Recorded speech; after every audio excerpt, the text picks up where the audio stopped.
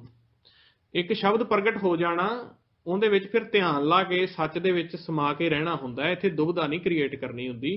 ਜਿੰਨੀ 1 ਮਿੰਟ ਦੀ ਵੀ ਦੁਬਿਧਾ ਕ੍ਰੀਏਟ ਕੀਤੀ ਹੈ, ਚਾਹੇ ਭੋਲੇ ਭਾਅ ਕੀਤੀ, ਚਾਹੇ ਜਿਵੇਂ ਮਰਜ਼ੀ, ਉਹਦੀ ਸਜ਼ਾ ਮਿਲੇਗੀ। ਦੁਬਿਧਾ मीनस दुबदा, दुबदा इज इक्वल टू दुबदा, बस दुबदा कीती है तो दुबदा ही आ। चाहे तू नाम च समाया ते चाहे तू नाम तो अलहदा है, दुबदा की सजा मिलेगी, निंदिया की ते मिलेगी।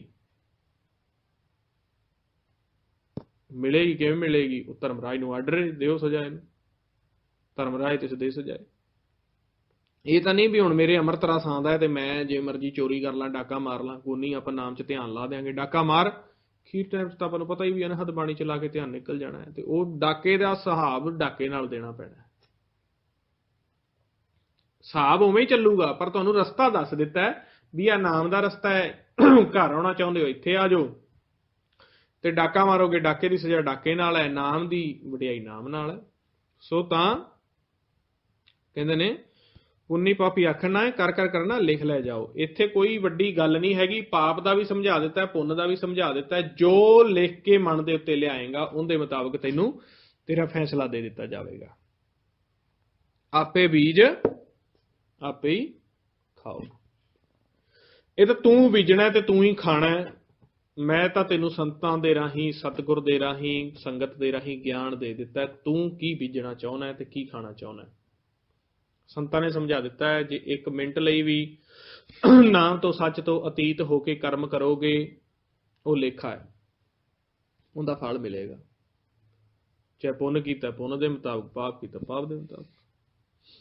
ये तो नहीं ना भी नाम अंदर चलता 10 मिनट परा हो के नाम नूं ना सुणीए ते गालां कढ लईआं, घरदिआं नूं कुट लिया, कोई बाहर जाके दंगा फसाद करता, फिर आख्या सॉरी जी सॉरी, नाम च आ गए ना, जिन्ना चलाकी की है उनका फल उवें।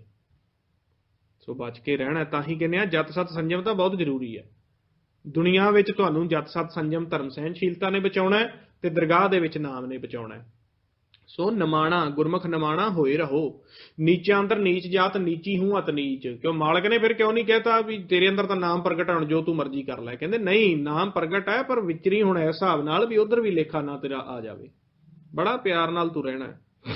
हाँ तेरे ते कोई जुलम करता है, तेरे ते अत्याचार करता है, तेरी इज्जत की गल सवाल आ गई है, फिर तू संत नहीं, तू नाल सिपाही भी है। ये मेरे दसम पातशाह समझा गए सी। फिर तू हथियार दी, जोर दी, क्रोध की वरतों कर सकना है। फिर जो तेरे उत्ते ही को चढ़ जाएगा, आपदी स्वै रख्या लई, आत्म रख्या लई,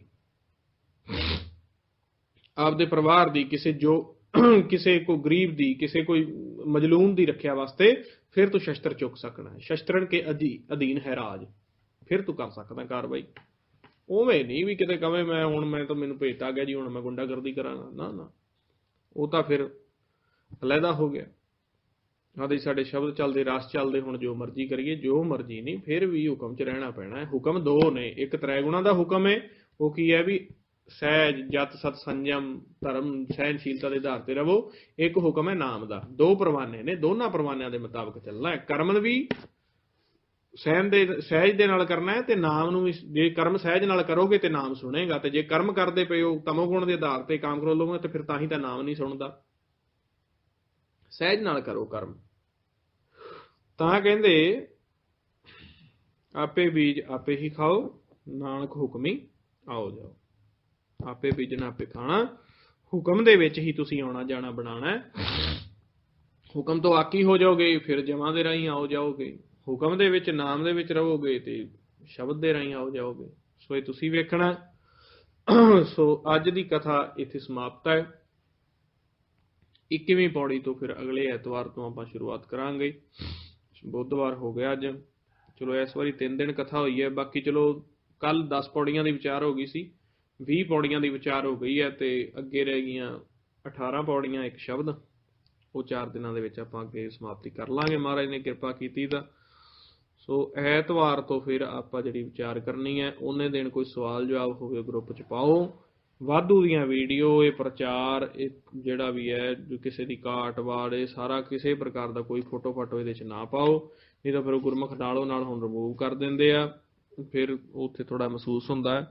सो आओ जी फिर हुण आपां अभ्यास करिए, प्रैक्टिकल करिए, गुरमंत्र के अभ्यास नूं मन दे विच वसाउणा है। सो जिवें जिवें तुसीं हुण लई जाओगे मालक तो, उवें उवें तुहानूं उन्हां ने दातां दित्ती जाणीਆਂ ने। वो जिवें हुण गुरमुख ने संगत दे विच ਉਹ ਹਾਸਾ ਖੇਡਾ ਵੀ ਕਰ ਲੈਂਦੇ ਨੇ, ਮਜ਼ਾਕ ਵੀ ਕਰ ਲੈਂਦੇ ਨੇ, ਕਿਉਂਕਿ ਸਾਰੇ ਇੱਕੋ ਜਿਹੇ ਆ।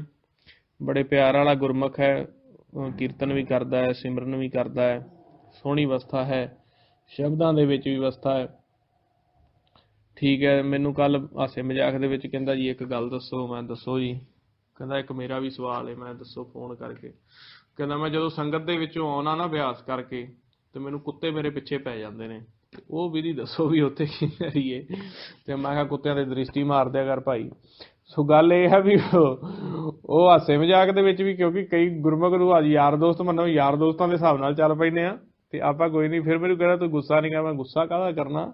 ਤੇ ਉਹ ਹਾਸੇ ਮਜ਼ਾਕ ਵਿੱਚ ਵੀ ਗੁਰਮੁਖ ਚੱਲ ਪੈਂਦੇ ਨੇ, ਤੇ ਇਸੇ ਤਰੀਕੇ ਹੀ ਹਸੰਦਿਆਂ ਖਲੰਦਿਆਂ ਪਨੰਦਿਆਂ ਖਵੰਦਿਆਂ ਵਿੱਚ ਹੀ ਹੋਵੇ ਮੁਕਤ। ਮੈਂ ਕਿਹਾ ਵੀ ਤੂੰ ਸਿਮਰਨ ਕਰਿਆ ਕਰ, ਤੇਰੇ ਨੇਤਰਾਂ 'ਚ ਪਾਵਰ ਹੈ, ਤੇ ਹਰ ਇੱਕ ਜੀਵ ਜਿਹੜਾ ਗੁਰਮੁਖ ਤੋਂ ਇਲਾਵਾ ਉਹ ਪੰਜਾਂ ਦੇ ਵਿੱਚ ਹੈ।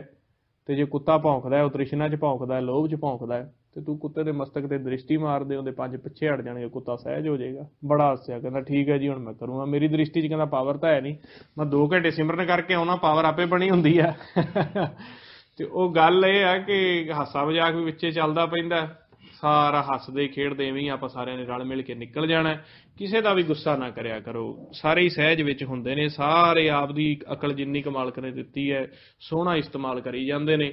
ਤੁਹਾਨੂੰ ਪਤਾ ਲੱਗ ਗਿਆ ਵੀ ਇਹ ਜੀਵ ਜਿਹੜਾ ਹੈ ਇਹ ਸਹੀ ਨਹੀਂ ਚੱਲਦਾ ਪਿਆ, ਪਰ ਤੁਹਾਡਾ ਫਰਜ਼ ਜ਼ਿਆਦਾ ਬਣਦਾ ਵੀ ਤੁਸੀਂ ਆਪਦਾ ਸਹੀ ਚੱਲੋ, ਕਿਤੇ ਉਹ ਡੁੱਬਦੇ ਦੇ ਨਾਲ ਤੁਸੀਂ ਨਾ ਡੁੱਬਣ ਲੱਗ ਪਿਆ ਜੇ।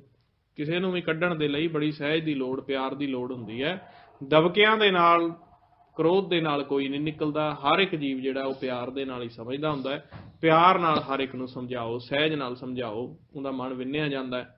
ਸ਼ਬਦਾਂ ਦੇ ਮਾਲਕ ਨੇ ਆਖਿਆ ਬਾਣ ਤੁਹਾਨੂੰ ਦੇ ਦਿੱਤੇ ਨੇ ਲਿਖਣ ਤੇ ਬੋਲਣ ਦੇ, ਤੇ ਜਿੰਨੇ ਸ਼ਬਦਾਂ ਨੂੰ ਇਸਤੇਮਾਲ ਕਰਕੇ ਤੁਸੀਂ ਸਮਝਾਓਗੇ, ਅਗਲਾ ਸਮਝ ਜਾਂਦਾ ਹੈ, ਅਗਲੇ ਦਾ ਜੀਵਨ ਬਦਲ ਜਾਂਦਾ ਹੈ।